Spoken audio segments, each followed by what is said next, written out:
এরকম random Mac detect আসলে কীভাবে ঠিক করতে হয় তা আজকে দেখাবো। ওয়াইফাই সেটিং অপশনে ঢুকে যে ওয়াইফাই আপনাদের কানেক্ট করবেন, ওয়াইফাই ক্লিক করে মডিফাই ক্লিক করবেন, তারপর নিচের দিকে স্ক্রল করে প্রাইভেসি একটা অপশন থাকবে, প্রাইভেসির মধ্যে দেওয়া থাকবে ইউজ র্যান্ডম ম্যাক, এই জায়গায় ডিভাইস ম্যাক দিয়ে ওকে দিবেন, তাহলেই হয়ে যাবে। তারপর আবার ওয়াইফাই সেটিংয়ে ঢুকে ওয়াইফাইটা আবার কানেক্ট করবেন, কানেক্ট করার পর দেখবেন সুন্দর করে ওয়াইফাই লগইন পেজটা শো করবে। এই জায়গায় আপনারা আপনাদের পছন্দের প্যাকেজ নির্বাচন করে ডান সাইডের বাই অপশানে ক্লিক করবেন।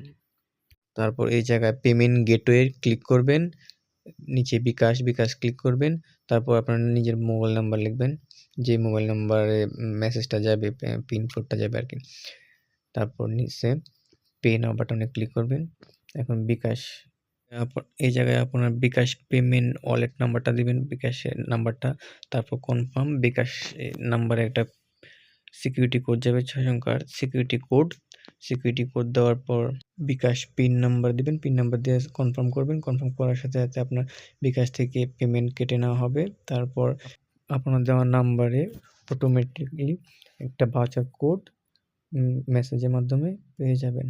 মেসেজের মাধ্যমে প্রাপ্ত ইউজার নেম লগইন পেজে প্রবেশ করে খালি করে মোবাইল নাম্বারটা, মানে মেসেজে প্রাপ্ত কোডটা আর কি, ইউজার নেমটা এখানে লিখে কানেক্ট নাও ক্লিক করলেই আপনার ইন্টারনেট চালু হয়ে যাবে।